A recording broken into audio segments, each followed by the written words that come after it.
I mean, it was only 18 minutes, but what an 18 minutes. Wow, what an 18 minutes, guys.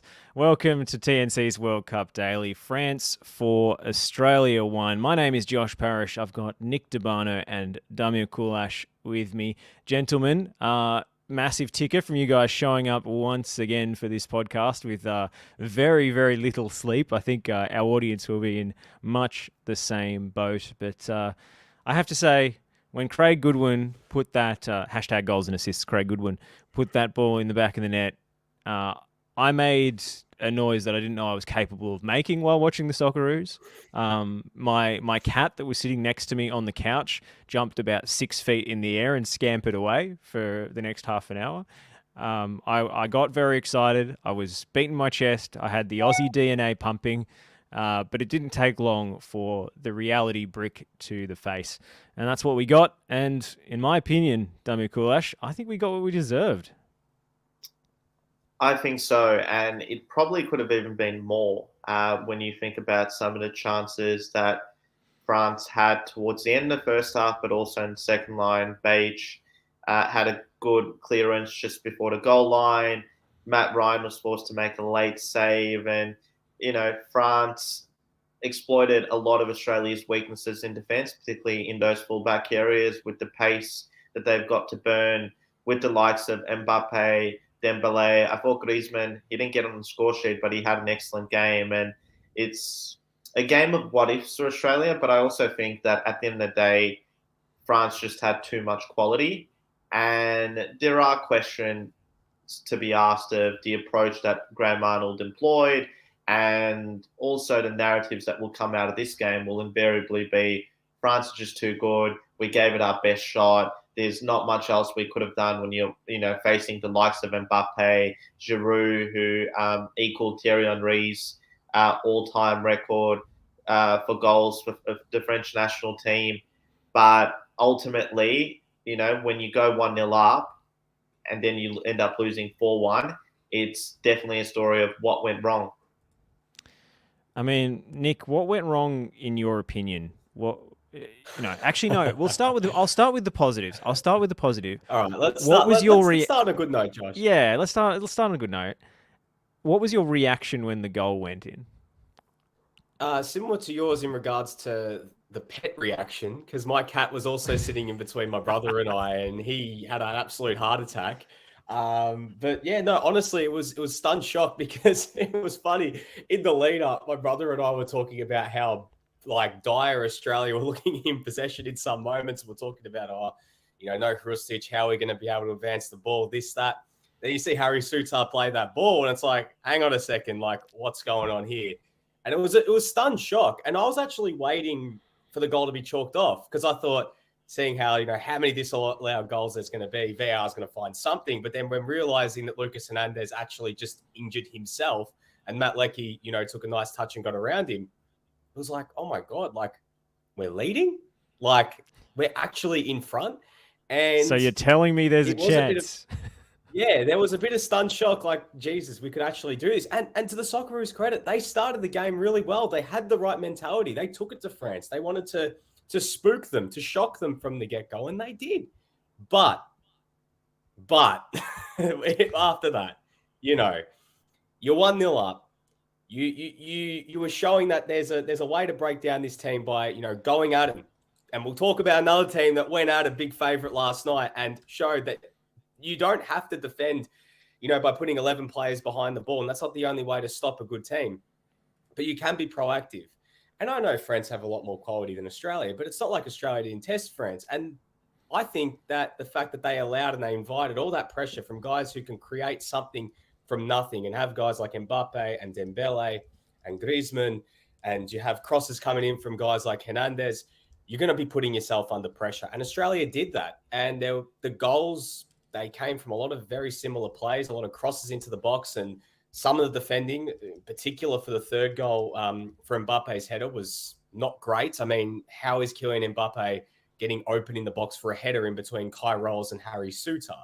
The second goal, why were we trying to play out from the back when we're playing against a team like France who didn't really have to press that high, but we've seen our problems in playing out from the back. Why are we trying in that situation? We're already playing ourselves into pressure. Gave the ball up, easy goal. And the fact we sat back, we invited pressure. And the more France kept starting to build themselves into the game, you just knew that once the first one went in for France, you felt that damn wall was going to be breached. And that's what happened. And I'm just disappointed that, they didn't push on from what we saw in the first 20 minutes and we just reverted back to type. We went back into our shells. We went back to the same style of football that we were playing throughout the entire qualification campaign. A lot of U-shape, a lot of passing it backwards, a lot of trying to hit in transition, not actually trying to take it to France. And you know what? Like I actually see Antonis's comment here about the forced substitution. Amazingly enough, and this actually shouldn't be a surprise to anyone, but who would have thought a left back can change the game? And I've watched, and everyone who knows me well will know that I've run Teo Hernandez propaganda for the best part of 3 years ever since he signed for AC Milan. But this guy is a top 3 left back in the world, and he started on the bench, and he showed why. At one point he was AC Milan's top goal scorer, and he's so important to the way Milan play and attack. And he showed that with France as well when he's been playing. He comes on, he's attacking Nathaniel Atkinson alongside Kylian Mbappe, just hammering down that side time and time again.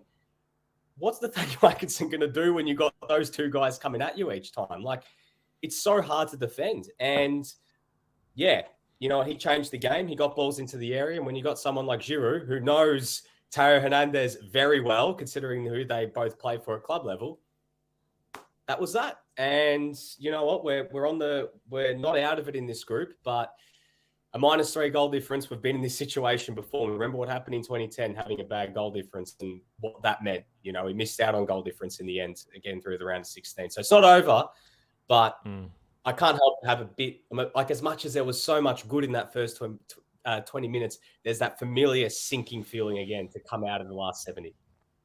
Well, I mean, the superior Hernandez showed his quality. I was surprised that Luca was starting. I mean, we heard it from Julien Laurent, TNC special guest a couple of days ago. If you haven't listened to that, basically broke the news with the whole starting 11, and Lucas Hernandez was in there. I'll be honest, I didn't even realize he was in the squad again. But I do remember him 4 years ago being the chief wind-up merchant. So maybe that played in Deschamps' mind that he was living rent-free in Australia's head 4 years ago, and he was public enemy number one. But yeah, I think it was a blessing in disguise for France, the injury, Nick, and I agree. And I think having a more adventurous left back will assist them, will aid them later on in the tournament. Damir, what do you think went wrong for Australia? Was it the result of negativity in the dugout, or was it simply individual errors and a lack of quality on the pitch in terms of the talent of our players? I think a combination of those factors. You look at particularly that second goal and the heavy touch that Nathaniel Atkinson takes, and just poor decision making in phases of possession. I know we've harped on about the Goodwin goal and the noises that we all made collectively, but if Duke's strike had gone in, it would have also been absolute scenes. But aside from that, Australia, it almost seemed like one of those instances in which they scored too early and they had to essentially work out a way, okay, how are we going to go about defending this 1-0 lead? They left themselves too exposed on the flanks. And I thought, what you probably needed was more support from the likes of Lecky and Goodwin, as good as they were going forward, to full backs, because particularly Atkinson, his weaknesses were exploited by the French left side. And Hernandez was such a good fit. I mean, it's incredible that's Theo Hernandez, what having a natural left back playing that left back position, particularly someone who attacks so well, does for you. But I also thought, particularly in that second half, Australia's penetration from midfield, particularly Aaron Moy, I thought had a really disappointing game. Jackson Irvine, who came close to equalising on the stroke of half time, I thought was okay, but you needed more from Moy. And you had players that drifted in and out of the game. I thought from an Australia standpoint, Riley McGree was perhaps another one of those. And look, maybe we are being too harsh. It is, a ragtag Australia team that's made up of, some players who can collectively be described as journeymen up against a mitre France. But, there is a way to play which highlights your strengths and I guess minimises your weaknesses. And the problem with Australia was that they did the exact opposite of that once they got in front and invited France to attack him, and not just attack him, but exploit a lot of their defensive weaknesses and instability that they've had in the back. Keep in mind, this is the first time that Harry Souttar and Kai Rolls have partnered each other in the centre of defence. Yeah, and Harry Kewell on co-commentary, I thought, pinpointed it. He started to repeat himself a little bit, but when the same pattern is happening over and over again, you're going to repeat yourself. And I liked that he pointed to Australia, not turning France around enough and staying too deep in their own half and inviting pressure, and not making the runs in behind that just could make the French defence turn and retreat, and Australia could move up the pitch. I like that he pointed to that at 1-0 and at 1-1 before the game got away from us. It wasn't. I didn't think it was scoreboard analysis. I thought it was quite prescient, and it ended up playing out pretty much exactly as Harry Kewell predicted in co-commentary. I thought, Nick, he was a really refreshing, very critical, but he was a really refreshing voice alongside David Bashir. I really enjoyed Harry Kewell's analysis. I thought he was fantastic. I think that was probably the opinion of the vast majority. I saw some negative comments about him on Twitter, which was a bit like, well, I think, because do we want, as much as I love Foz, do we want Foz fanboying in the background, or do we want analysis? We had the Bashir-Foster tandem, and then before that we had Hill and Foster, and that was fun. I really enjoyed that, sort of growing up and everything. But if you want proper analysis, Harry Kewell, I thought, nailed it. For someone who I've never heard actually be in that sort of position in the media before, I thought he was actually really good. And he summed it up perfectly. I mean, and the one thing he kept speaking about was the one thing that I thought France really got us with in particular, and you could see it happening, was when they would break, there was such a chasm of space for France to exploit on those cutbacks, on those drag backs every single time, because the midfield was just not there defending. They just go... The game plan that Deschamps played was not amazing. It was not groundbreaking or anything. It was actually very simple. They'd bombard the flanks, drag players across, leave gaps open for guys to make late runs, and they were finding space for those guys. Giroud was dragging players like he always does and finding space for others. Giroud was getting himself in good areas as well, and it was working. And the Australian midfield was just not there to cover those spaces. And the way France break, look, Kylian Mbappe and Ozzy Dembele are so bloody quick.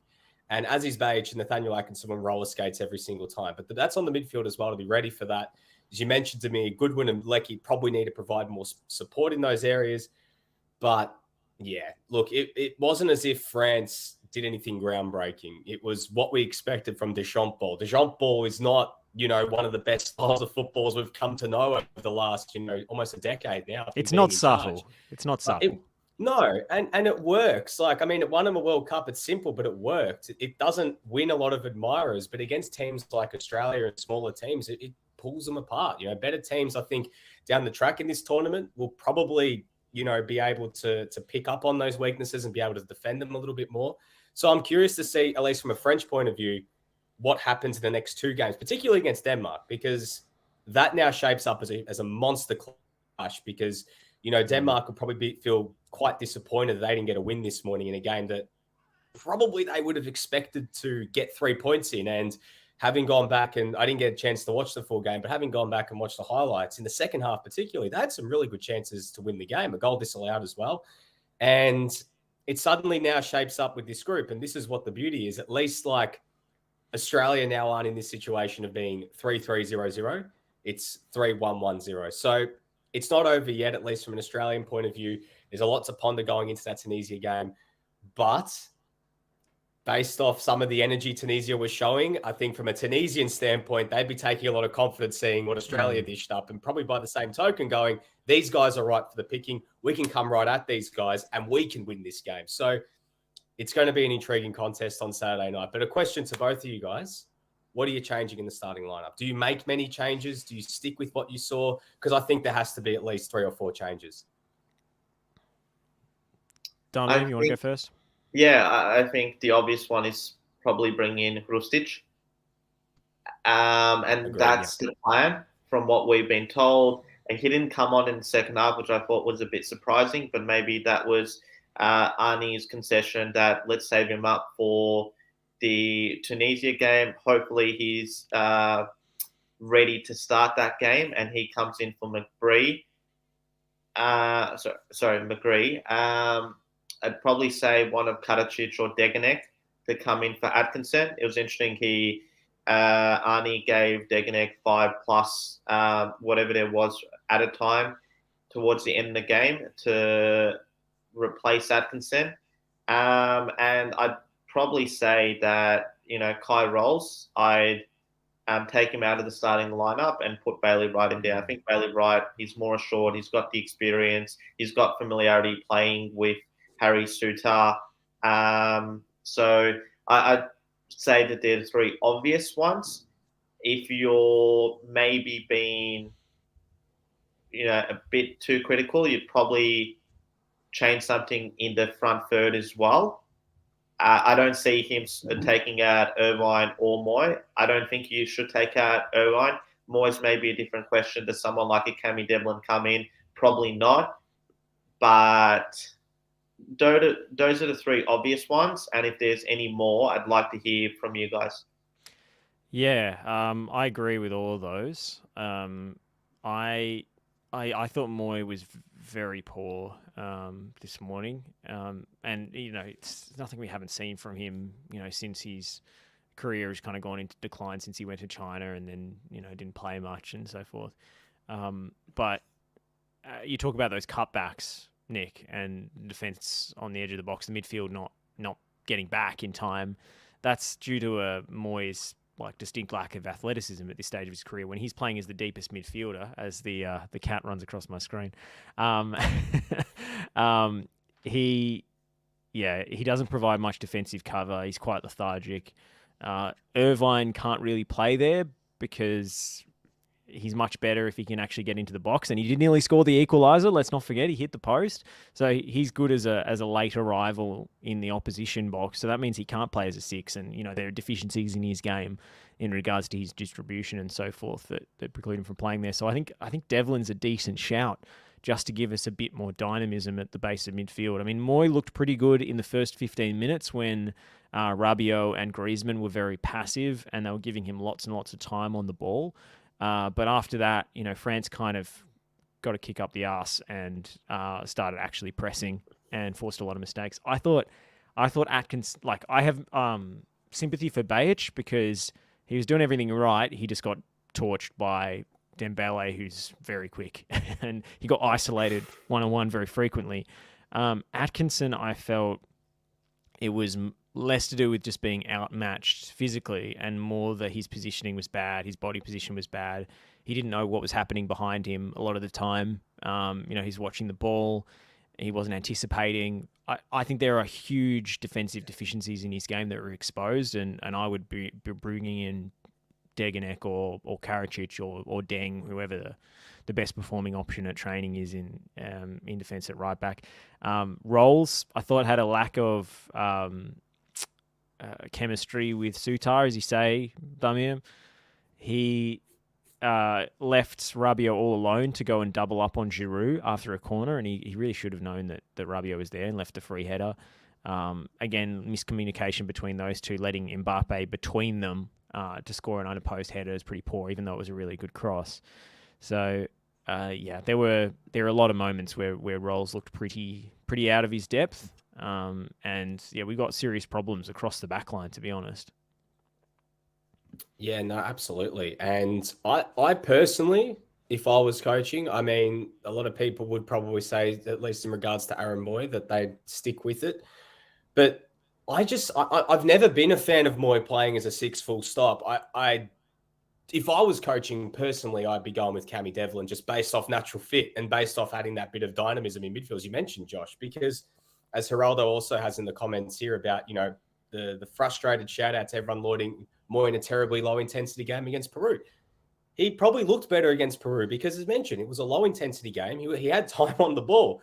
But against France, when they're pressing, and they're putting just a little bit of pressure on him. A lot of his passes were going backwards and sideways, and that's been something that's been really frustrating. Like, the amount of times, when I was watching the game this morning with my brother, who's been living overseas, hasn't watched much of the Socceroos over the last year, was watching Aaron Moy this morning, and the amount of just frustrated exclamations of him turning around, just saying, turn around, like stop going backwards. Like, he'd run forward and then just turn back. Like, I think for me personally, like Aaron Moy, as even Harry Kewell said it, Harry Kewell feels he should be playing for, if you're going to play him, you got to play him as an 8. You got to play him further up the field where he can actually use his range of passing to make some more things happen. But at the base of midfield where he doesn't have that pace, if he gets burnt in transition, it exposes the defenders.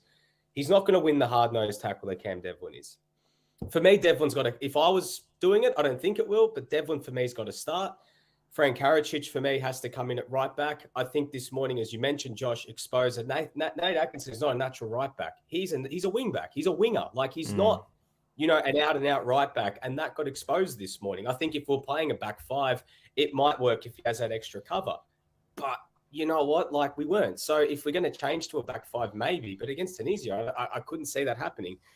Other than that, for me, front 3 probably won't change a hell of a lot. I personally would start Cummings. I thought bar the Duke chance, I thought he was quite quiet. I know Cummings didn't do it. He nearly scored the goal of the tournament, Mitch Duke. He nearly. I know. I mean, he was about 30 centimetres away from an immortal moment. Oh, of course. But like, bar that moment, Josh, he didn't really have a lot to do. That also comes down to service as well. So that's why, as you mentioned to me, I think Aiden Hrustic, even at 75% for me, has got to start for Rolly McGree. And as Jim has alluded to in the comments, it's not like Australia has a natural number 6, a la Mila Jedinak. But I think even from what I saw of Tunisia last night, you need a workhorse in midfield, someone who's going to be a disruptor. And no, I'm not talking about Ernie Merrick. And I think Cammy Devlin is someone who will run his ass off, chase every ball, compete. It's exactly the type of player you need in midfield, where Australia was just too lethargic, particularly in that second half. But I'm curious, Nick, you mentioned you would start Jason Cummings. What about his performance when he came on? And granted, the game was over by then, but I'm a big fan of the Cum Dog as well as Grant Cole. I was one of the people who was calling for them to be put onto the plane to Qatar because of what they're able to provide. But I was immensely disappointed by both of their performances once they came on, in relation to not even doing the basics, like running for loose balls. And they just looked very flat-footed. And even when they received possession, it's not like they really did much with it. Now, with Qual, there is an element of inexperience there. He was up against a formidable force there in Teo Hernandez, but I thought Cummings, when he received the ball a few times, he was just second to it. The French defenders swarmed across him, and I don't particularly rate Mitch Duke as a footballer as highly as I do Jason Cummings, but I think he throws himself around a lot better and he competes a lot better than what we saw from Jason Cummings. Granted, yes, the game was over, but it's not like the French shut up shop and were parking the bus. They still kept attacking. They still kept pressing. And I just didn't think we saw enough of it from Australia's substitutes, but particularly Cummings and Qual. No, that's fair enough. They're all good shouts, though, to me. I think just for me personally, I think that Cummings came in a real tough situation in the game at that point. And I just don't think he was getting the service as well. I know his off-ball movement wasn't great, but even with Qual, like, how are you going to get the ball to them? How are they going to get into the game if they're not receiving the ball in areas they can make stuff happen as well? Like, yes, Cummings' movement, he wasn't coming to get it, but is that the message from Arnie to tell him to come and get the ball? Does he want him to play on the shoulder? Like, what's the directive in that situation? Qual, I mean, to be fair, I know that we all, and I'm very excited about Qual and Cummings and everything else. To be fair, this was the toughest opposition they've probably ever come up against in the highest stakes games they've probably ever played in. I wouldn't be surprised if just, in that moment, there might have been a little bit of, I don't know, tentativeness. It was late in the game. The game was over. It was 4-1. Like, it didn't I don't know. I just don't think the game state really suited those moments and for both of them. So I don't know. I want to have more faith going forward for them. And I think that they will. I think that, and also, like for someone like Qual, he's going up against a man in Teo Hernandez who have spoken, who's physically imposing. There's not many players. We've already run the the Teo Hernandez propaganda today. What I was getting to. What I was getting to was, there aren't many players athletically who can go one-on-one with, as a pure athlete, fullbacks who can match, sort of Lecky's pace over a good sort of, 20-meter sprint and have the same strength as his. But there were moments that Teo Hernandez was bustling someone like Lecky over. Against Qual, going up against someone like Teo Hernandez, it was always going to be a tough ask for someone like him. I know he did it against Barcelona. I know he did it, against New Zealand and started here in the A-League men's, and I think that he has an enormous future and everything. But this was a baptism of fire. It was tough for the both of them to make an impact. So, yes, they weren't great, but I think against teams like maybe a game against Tunisia, where they might show a bit more impetus, it might be a bit more of a open game at that point. It might more in the sense of open, as in the results more up for grabs. It might actually work a little bit better for the both of them. If Tunisia's chasing the game, it opens up things for Cummings, opens up things a little bit more for Qual. But I think either way, personally, I think he will start Mitchell Duke. But for me, I would like to see Cummings as well. Because the one thing we've got to remember too is, what's the turnaround? 3 days? It's a very short turnaround. Like, I think to keep the squad fresh, there's a reason why you have 26 players. There has to be some rotation in some areas as well, because you've got 3 games. You've got 5 subs as well. There's a chance to freshen things up, and it might not be the worst shot to potentially make a few changes. Even if Duke comes off the bench for half an hour, it might not be the worst thing. So we'll see what happens.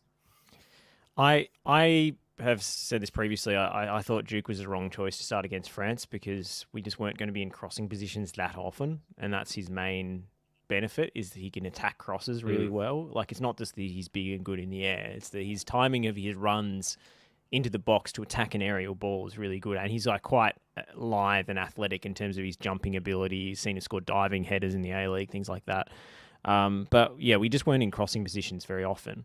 I think against Tunisia, who will defend a little bit deeper, I don't think Australia's going to dominate possession or anything against Tunisia, and we'll talk about their performance against Denmark in a bit. But I think Duke is possibly a better option in that game, and will do more than he did against France.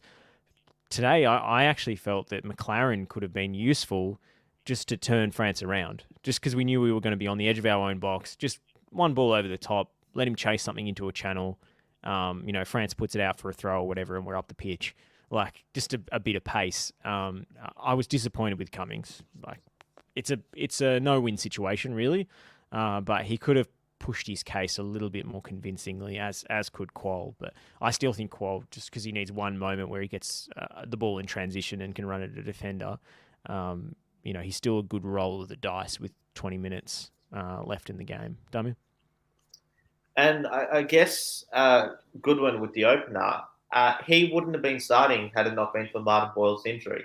And it also probably goes to show as well that, because Boyle is out, Goodwin comes in to start, but it pushes everyone below them up the pecking order. So, we saw minutes for Qual and Marbil today. Will, someone like Tilio also be in contention for minutes come to Tunisia game? Jaden McLaren, as you alluded to, might be another option to start against Tunisia. Not that I think Arnie will, and I'm not too sure if he even is the best option, but it'll be an interesting few days and the discussions that we do have around how does Arnie change and think of things around for that Tunisia game, because I'm going to say, from what I saw of Tunisia, I was impressed. They, gave as good as they got from Denmark, and it was, at the end of the day, I thought a draw was a fair reflection of that game. And I know we're not reviewing that one at the moment, but it's not a game that I think we as Australians should take lightly and pencil in. Okay, this is a lesser quality opposition. This is it is a must win, but we need to go in there with a much improved performance than the one that we showed today. Otherwise, we'll be on the back of another defeat. Ben Smith coming through in the comments, friend of the show. We need a group of ex-Socceroos captains to travel to Qatar and demand Arnold explain his tactics, and if they're not happy with his explanation, should enforce their own game plan. Classic Craig Foster reference. Kazma says, funny that we lost most of our goals on crosses despite our supposed height advantage. Yes, that is quite amusing. There's only I felt that the kind of zonal defending from the crosses wasn't the right move. Look, it's hard. It's hard to track runners. But if Sutar could have stayed with Giroud more of the time and Rolls could have picked up spare runners more of the time, maybe we would have had a better time of things. But Australia got battered. France were in no way clinical in this game. There could have been more goals. France finished with 4.18 XG, which in the world of XG is huge. Like, usually when a team wins 4, 5, or 6-0, they end up with like 2.5 and they just finish their chances really well. 4.18 is a paddling. Like, we got done pretty hard, and it's almost unique in Socceroos World Cup defeats or bad results that we don't have like this external scapegoat or refereeing thing or opposition player supposedly cheating to point to as a great injustice, a la the Grosso thing against Italy, or I say perceived injustice, Nick, before you go off at me, or the Cahill red card against Germany. Like, there's really nowhere to hide now. And I know Arnold said they're world champions for a reason and we ran out of juice, but I think we ran out of energy because we were defending for the whole game and had no way to hold possession. I think all of Arnold's chickens came home to roost here.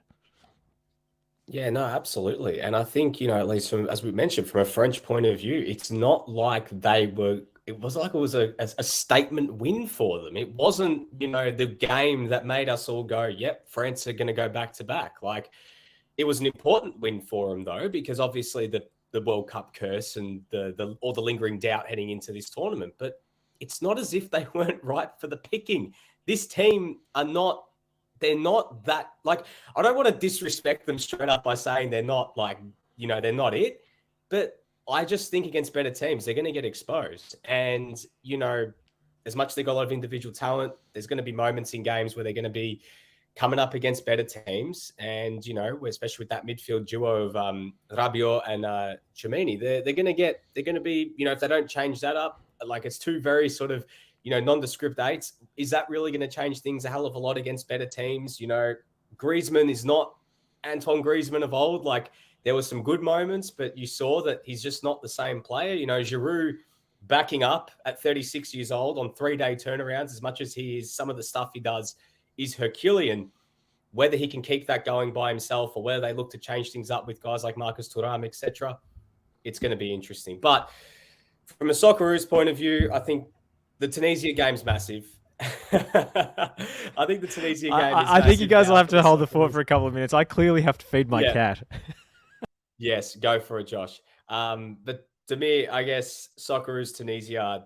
Before we move on to the other games, do you give us it as much? Are you bullish heading into this game? Do you feel confident going into this game after what you saw this morning and what you've seen from Tunisia's game against Denmark this morning as well?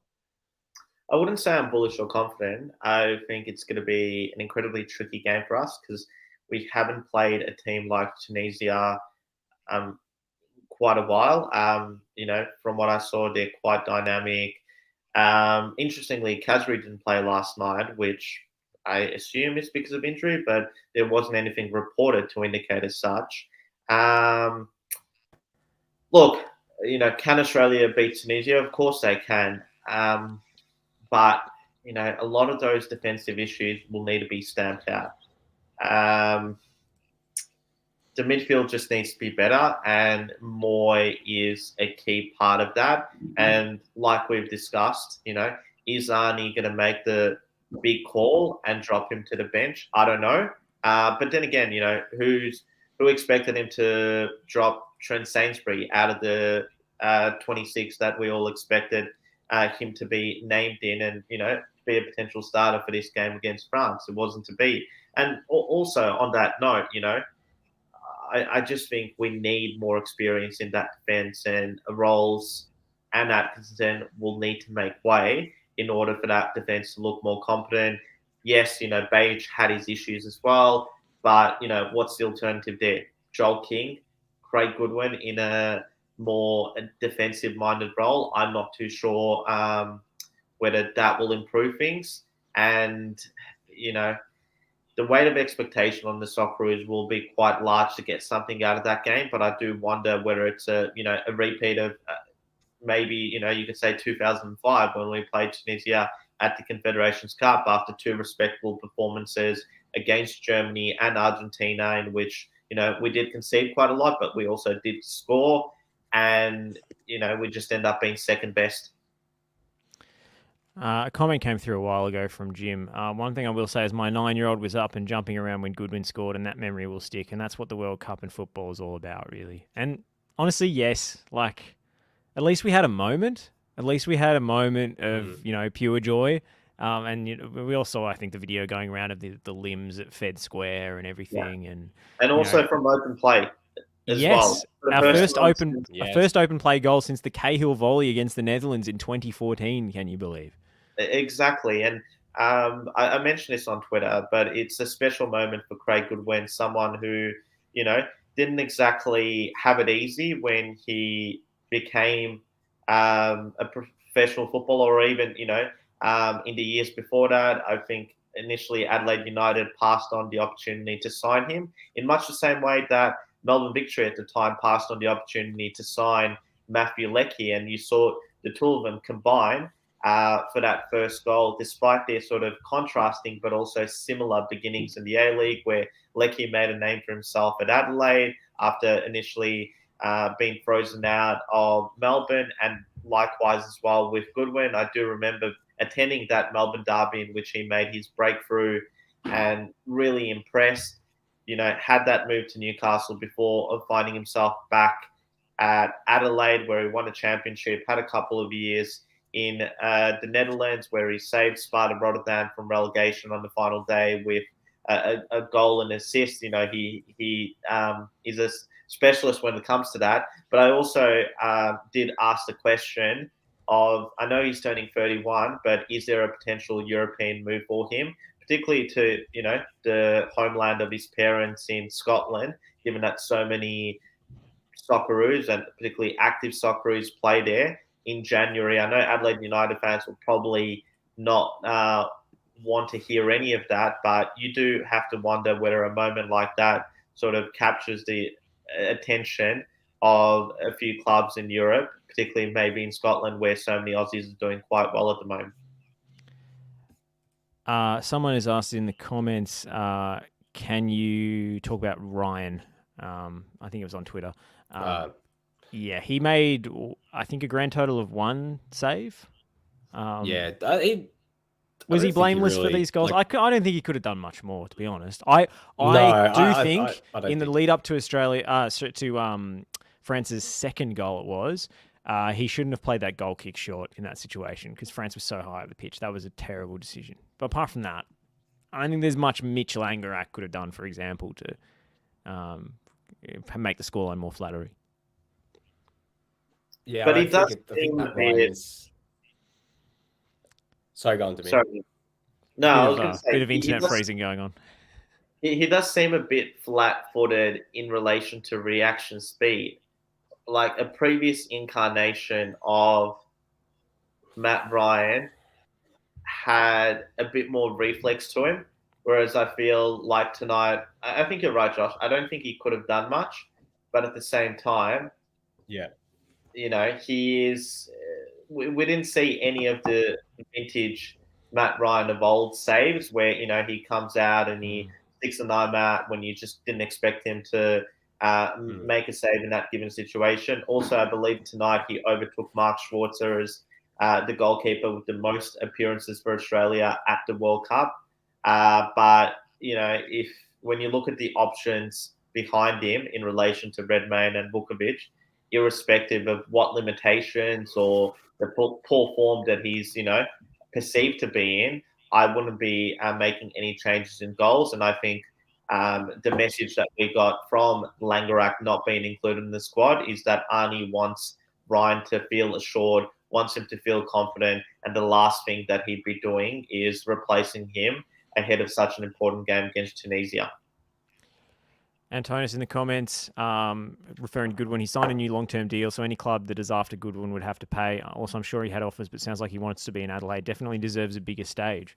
Well, I mean, I think Adelaide will be more than happy to get a transfer fee to Craig Goodwin. That's sort of the business model of the ownership at the club over the last few years. I know the ownership's changed. But recently, also, like, A-League clubs should be encouraging, their best players, if there's an opportunity to go chase something in Europe, to take it. I mean, Craig Goodwin, he had that move overseas to Asia. It didn't work out for him, but if there's an opportunity for him to test himself in Europe, with probably coming towards now, he's in his prime-ish, and he's probably, coming towards, the latter stages of his career of the next 5 years or so in this sort of next cycle.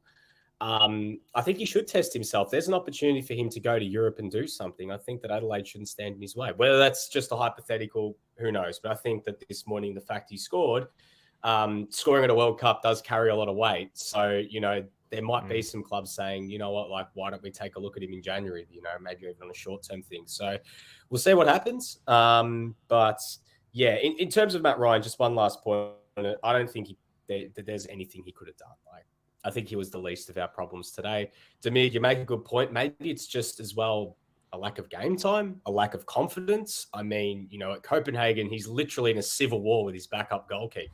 Like, he's come from the past few months where he's got the other goalkeeper talking smack about him all the time, literally in the media coming out and saying, I'm better than this guy. That would damage your confidence as well. You guys don't have your backing. He's not playing as much football, which, in itself, it speaks volumes. So I don't know. I don't think that Mitch Langerak magically grows his arm and saves those goals and, he's like Mr. Fantastic. But, I mean, maybe in terms of mindset and everything else, it could have been different. If Matt Ryan made 4 howlers, then we'd probably have a bit more to discuss in regards to whether, Langerak should have gone or whether Redmayne or Vukovic should come in. So we'll see what happens against Tunisia. But for me at the moment, I think Matt Ryan isn't going anywhere from that starting spot, nor should he. Yeah, is Kamil Grabara going to go after Szczesny in the media after he started on the bench for Poland this morning?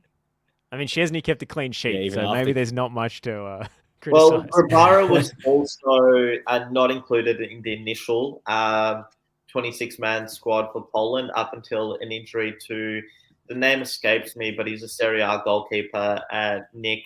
Is it Bartoszewski?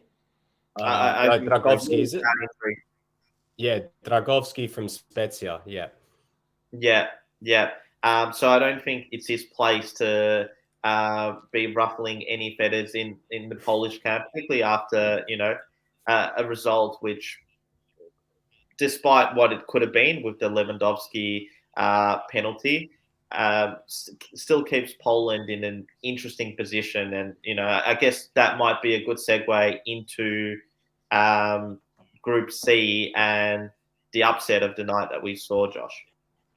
Yes. Before we get to that, should we talk further? about, like, should we quickly touch on anything about Tunisia, Denmark, or have we already done that just to wrap up Group D before we get to Group C? I think, quickly. let's. I mean, I watched a little bit of this game. Dummy, I know you saw the first half. I thought Tunisia were good value.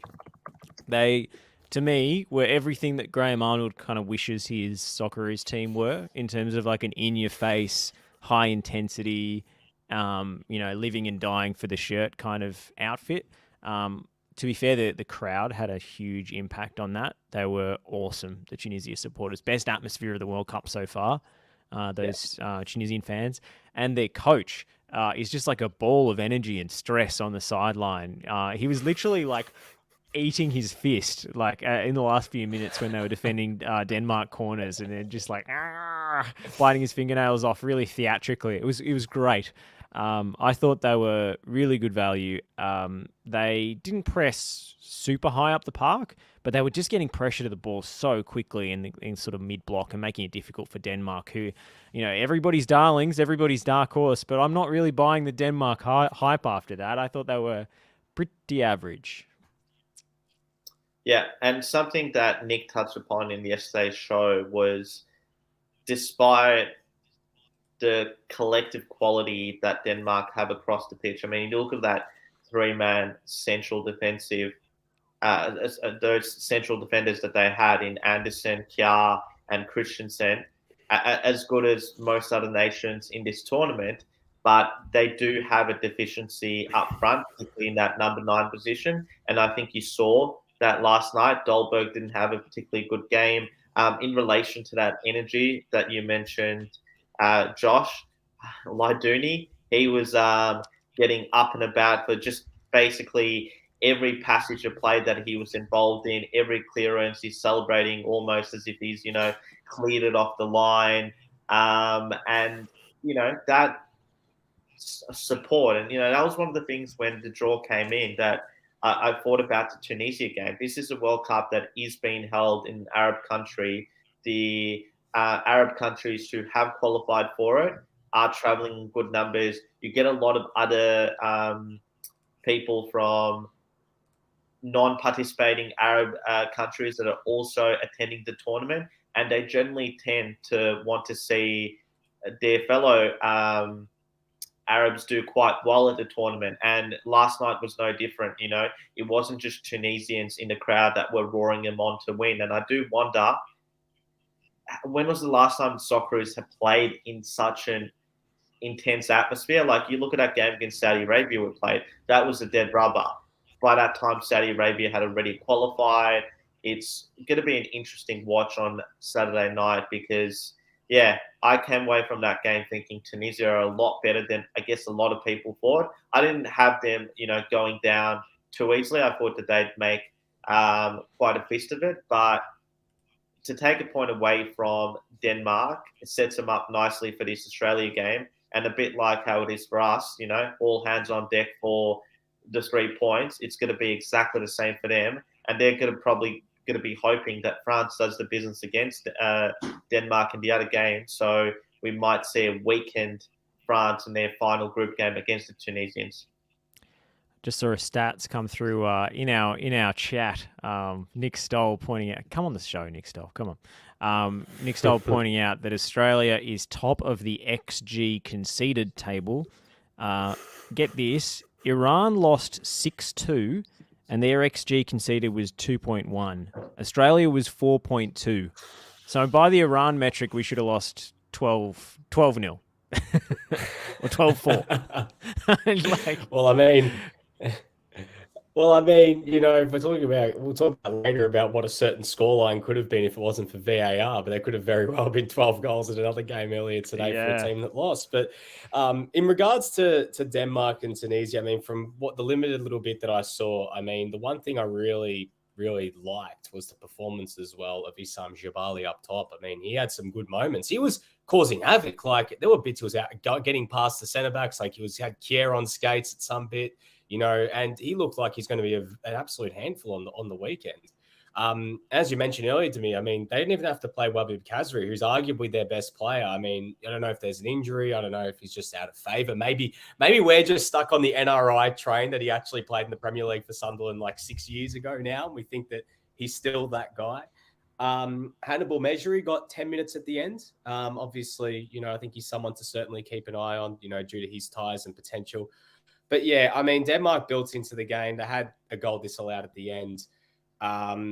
Probably not the performance they'd be hoping for, especially going into the game now against France, which, to be honest, they're going to have to get something from if they want to be in a good position to progress. But just on their coach, Josh, Jalil Kadri, just did a bit of research on him. And this isn't the fact that just because he looks like him, but I don't know if you guys watch Ted Lasso in this, or are you both anti-Ted Lasso? I know exactly where you're going with this.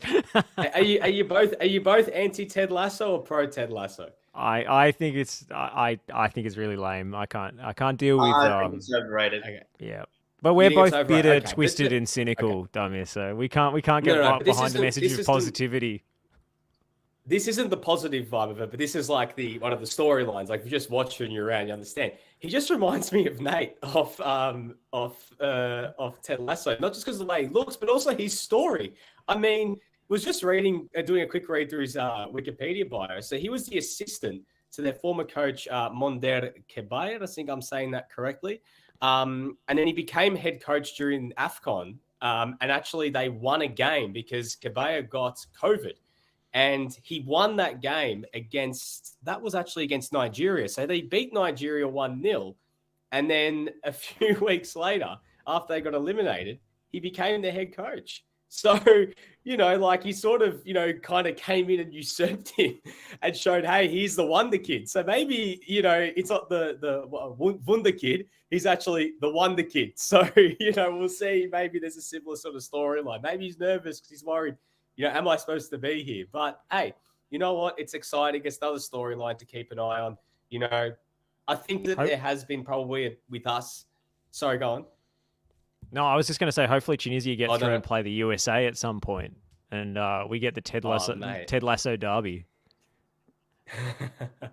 But just in terms of Tunisia, I think that I think all three, especially even from a French and Danish point of view, maybe underestimated Tunisia a little bit. And similar, like they've got nothing to lose, and they played, like as you mentioned, Josh, with nothing to lose. They actually went out and showed some impetus, and as one of those nearby nations to me, like it's going to be like an away game for the Socceroos on Saturday. Like I know there was a strong contingent of Australian fans at this game, but the Tunisians live and breathe football. Like this is they are passionate, based off listening to a few interviews with Fahid Ben Khalfallah he did for Keep Up. He spoke a lot about, just this is a country that you might not think it, but this is it for them. When the World Cup's on, everything, they live and breathe this stuff. It's massive for them. So we'll see what happens. Australia's actually going to be, I think, going in as an underdog again in a game that they probably thought they'd go in as favourites. And yeah, it's going to be an interesting one on Saturday night. I don't know if we've got any Archer fans in this podcast, but I just felt with, Harry Kuehl's huge response to the word maverick, I feel like we're in the... Arnie, danger zone. We're in the danger zone at the moment. We are. All right. We really are. Lukewarm reaction to that from our sleep-deprived panel. Mexico 0, Poland 0. Don't want to spend too much time on this other than Guillermo Ochoa comes out of his cocoon every 4 years. And this time he's surpassed himself. He saved a penalty from Robert Lewandowski.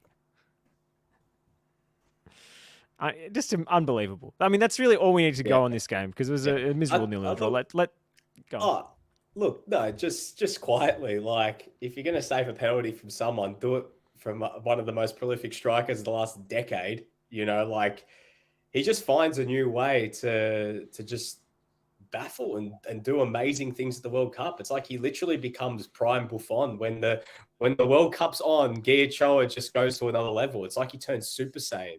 And he's 37 now. We know goalkeepers can go all the way. Don't be surprised if he plays in 2026 on their home turf. Like he probably will go again. So, it's a good story for them. I think, based on that, when you look at everything else, there wasn't too much to write home about this game. I think Mexico had quite a good chance. I think it was Martin.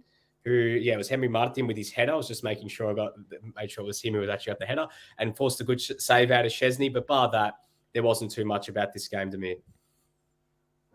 Yeah, and the one thing about Ochoa that I'd like to point out is who would have thought that Mexico would have a more iconic goalkeeper than Jorge Campos? And I'd probably say by now, Ochoa is the number one goalkeeper that you associate when it comes to Mexican football. One point about Poland that I thought was interesting, I would have maybe brought on Milik earlier.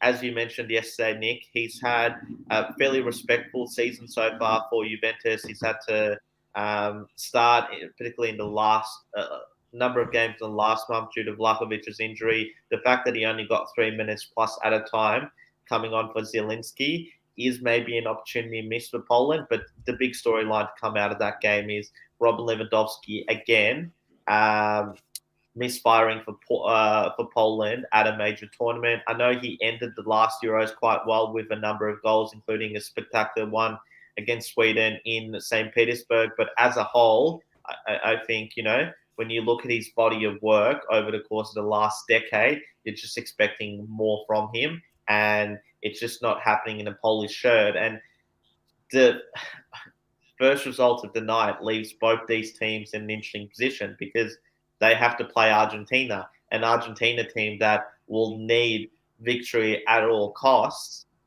And Saudi Arabia now have 3 points, and they would have probably been looking at the Saudi Arabia game thinking, that's a good opportunity for us to land 3 points and then see what we can get from Argentina. I think it's not going to be as easy based on what we saw at the Lusail Stadium last night. Well, on to the biggest upset of the World Cup so far. Argentina 1, Saudi Arabia 2.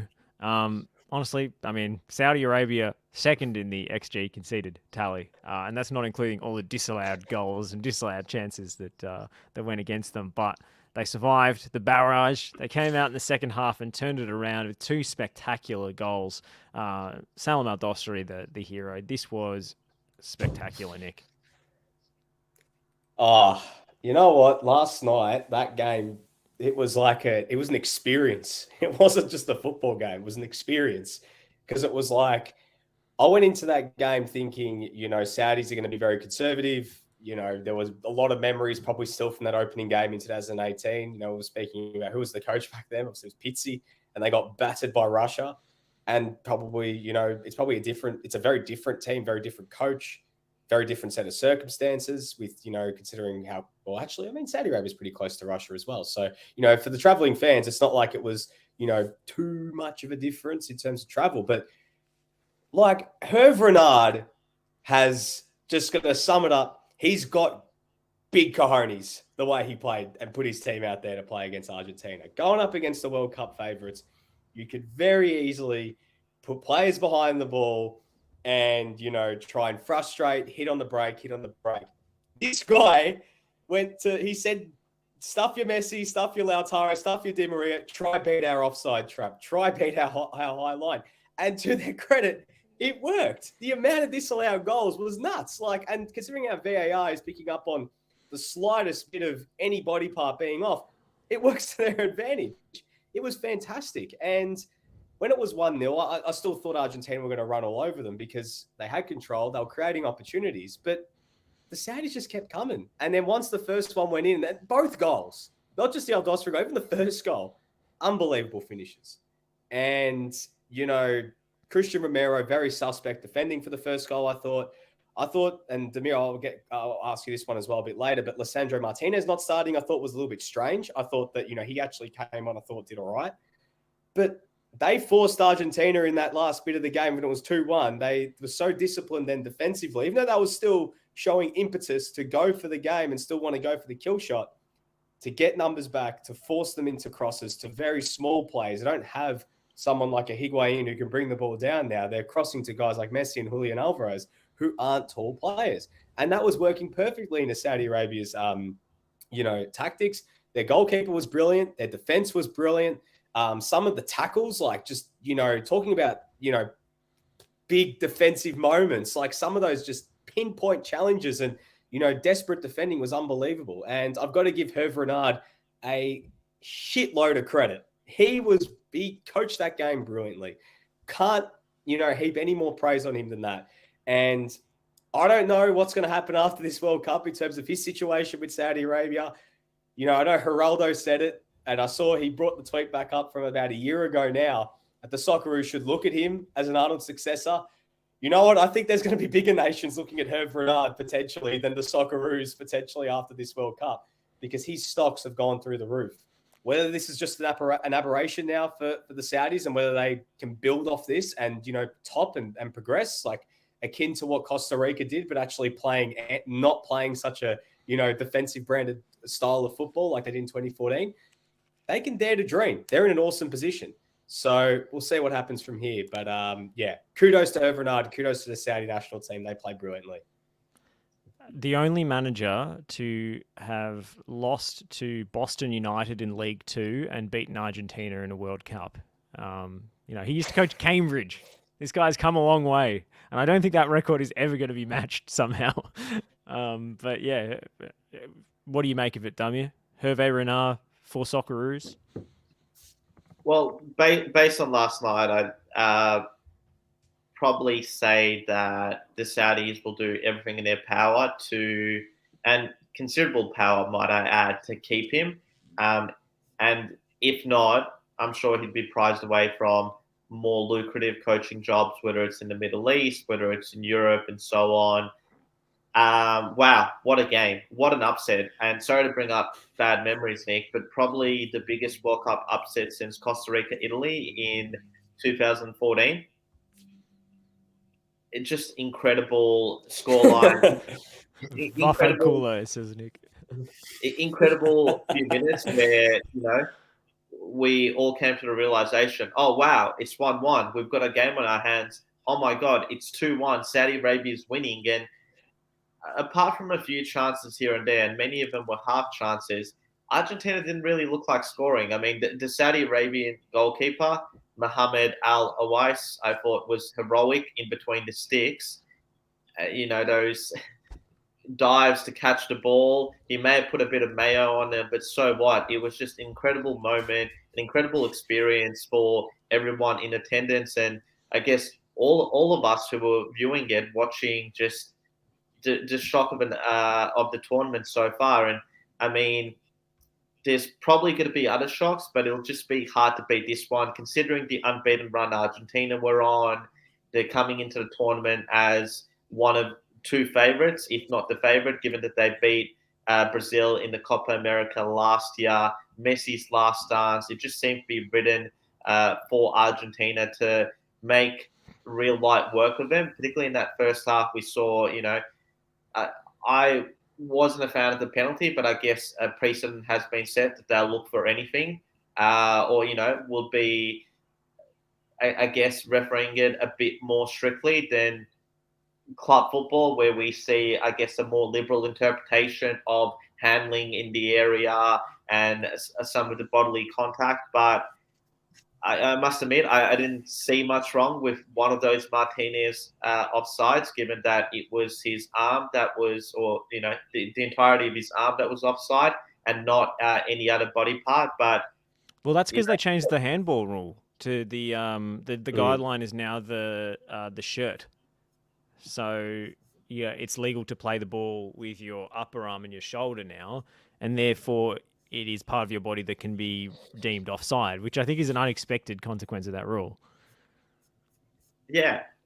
And in relation to Argentina, I think we can all agree it's a more balanced team than they had in 2018. Hence, the added expectation that they'll go quite far in this tournament. But yeah, just a lot of really underwhelming performances. I thought Angel Di Maria, was quite surprised that he lasted the full game, given how poor he looked. I mean, he's coming into the tournament under a bit of an injury cloud, hasn't played a hell of a lot for Juventus this season. And you also do wonder, I mean, he is, in his mid-30s by now, whether, potentially having a World Cup 6 months earlier would have been better for him. Papu Gomez didn't seem to make much sense for Argentina. And I guess, like a lot of Juventus fans this season, I'm also asking myself the question, what does Alejandro Paredes do? Because he didn't really give Argentina a lot of composure in midfield either. I think people are overreacting to this. I mean, look, I'll be honest, I didn't see a huge amount of it because I was rostered on to cover the most boring, low-stakes one-day international cricket match of all time. Yeah, England in the mud, by the way. As Argentina, 2.26 XG to Saudi Arabia, 0.15. Saudi Arabia had 31% of the ball and 3 shots. Like, on another day, Argentina win this relatively comfortably. I know like it was exciting and they played on the front foot. They defended on the front foot, Saudi Arabia. They could have been battered if Argentina had been more clinical in front of goal. So I didn't see anything in this game from the highlights that I've seen, in fairness, to suggest that Argentina isn't like a good attacking team. It was a stunning goal that they scored to win the game. It was a stunning goal. Like, how many times does Salam Al-Dosri pull that out if he tries that, 100 times? So, yeah. Genuine question here, guys, because, we come into this situation a lot with these Gulf nations when a lot of the players play in these, rich leagues in Asia that, you know, they don't have to, in terms of, you know, I guess a wage standpoint and living standpoint, have to move elsewhere to earn a bigger wage. But surely someone like Salam Al Dosri, I know he had a loan spell at Villarreal, like, should be looked at by some European clubs. Like, I know that, you know, we saw a similar situation with someone like Abdul Rahman in 2015 when, you know, everyone was saying this guy's a freak. Why aren't, you know, European clubs looking getting him in? No, Dosri's 31, but he's a very good player. And, you know, in January, I think that clubs could do a lot worse than asking the question. So, you know, I know that. I mean, we've seen it before when a player has an iconic World Cup moment. There's transfer interest in them, but I think the ship may have sailed for him, given that maybe. But I think at least on a potentially on a, you know, a loan deal or something, you know, a 6-month loan deal or something like that. I don't know. But anyways, I mean, Jack Pentalios even said in the comments, I mean, to Kalma, because obviously Spain lost their first game in 2010 against Switzerland, but Switzerland, no disrespect to Saudi Arabia, but Switzerland were a better team than Saudi Arabia in 2010. I mean, Demir, obviously, you know, you're the encyclopedia of knowledge when it comes back to some of the older World Cups, but very different because, you know, that Switzerland team, Switzerland have always been a hard team to beat. They've never been an easy beat for anyone on the world stage. But can you see Argentina maybe going on a similar run to what Spain did and really turning sort of the trajectory back in their favor after a loss like this? Or are they rattled? Is this going to rattle them now for the rest of the tournament? I'd still probably say that I'm leaning towards what Josh is saying. You know, let's not overreact too much by this result because on the one hand, it is a bit of a freak result. You know, Saudi Arabia struck while it was hot, 2 goals in a matter of minutes to surprise Argentina. Maybe this is the kick up the arse that Argentina really needed to get themselves in the right mindset that the margin for error is so small. And like you said as well, Romero did not look fit. He was poor in both instances in which Argentina conceded. I think Martinez will give that defense a bit more assurance, but you also do wonder, you know, Otamendi, it's not like he's exactly young and he can get caught out against quite pacey forwards. And then you've got, you know, Martinez. I guess the criticism is, what do you do if he's up against an Olivier Giroud type marksman? But I guess, you know, you mentioned Spain. I guess another good example is Italy in 1982. I believe they drew their 3 group stage games. I think they only went through to the knockout stages based on the number of goals that they scored.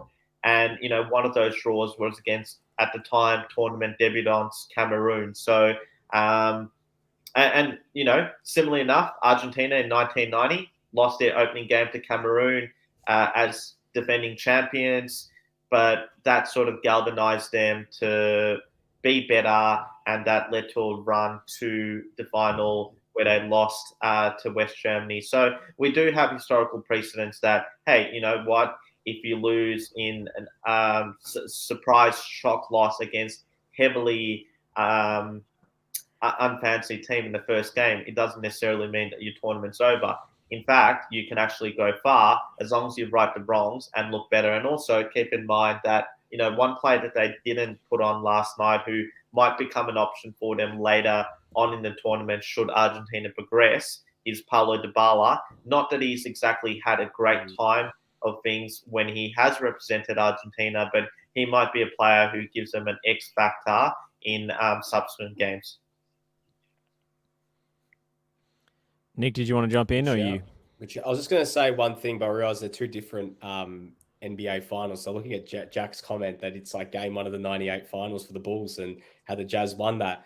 And I was the reference I was going to allude to was actually to the 97 finals about, is Messi going to have a flu game in like the quarterfinals or in like the round of 16 where, you know, they're playing, I don't know, they're probably, say they finish second, they play France and he's got the flu, but he comes out and has this unbelievable game and they still win. But yeah, realize apples and oranges with that one. So yeah, no, it'll be interesting to see how they bounce back. Big game against Mexico. There's a lot of history between those 2 teams because you ask the Mexicans about playing Argentina. I mean, there's a lot of bad blood considering some of those results in previous World Cups. Yeah. Look, the thing I worry about with Argentina is they don't tend to be the most like rational responders to adversity in international tournaments. Like they tend to get a little bit emotional and a little bit rattled when things start going wrong. So, yeah, look. Guys, I think we'll wrap it there. Quick predictions for tonight. Morocco versus Croatia. I'm going with Croatia 3-1. Croatia 2-1. Ooh. Yeah, Croatia 2-0. Germany versus Japan is the midnight kickoff. Ooh. 2-2. 2-2. Yeah, I'm going a 1-1 draw in that game. I'm going to say Germany 2-0 winners. Spain versus Costa Rica at 3 a.m. Spain 3-1. Spain 3-0. Yeah, I was going to say Spain 3-0 as well. And Belgium versus Canada is the 6 a.m. game. That's a real World Cup-y kind of match. Oh. Like that's. Oh yeah, that's maple syrup and waffles. That's really the That's a match made in heaven. Yeah, it is perfect. I feel like if you're Australian, you're not watching this game with Belgian waffles and maple syrup, then you're doing it wrong. So you know what? Like that's an excuse. It's like what is it when what was the Bob Hawke quote about making people go to work? Forgot the line. Anyone who's not eating Belgian waffles is a bum. If you're not spending your Thursday morning eating Belgian waffles with maple syrup watching Belgium versus Canada, then you're doing it wrong. So prediction though, 2-2. Going for the vibes. It's going to be a lot of fun. 2-2. 2-0 Belgium. I was going to say 1-1 for the score draw. Ron their memes, Argentina supporter. It's called passion, Josh. Well, the Socceroos had plenty of passion too. We had passion and DNA. Didn't go well for us this morning. Hopefully, we can turn it around against Tunisia. Thank you for tuning in to today's TNC. We'll be back very soon. We're not promising that we're going to have consistent start times. We're not promising we're going to be live every day. We're just going to give you something in your feed to tide you over. So we're going to sign off with that. Thank you, Damir. Thank you, Nick DeBano. And we'll speak to you again very, very soon.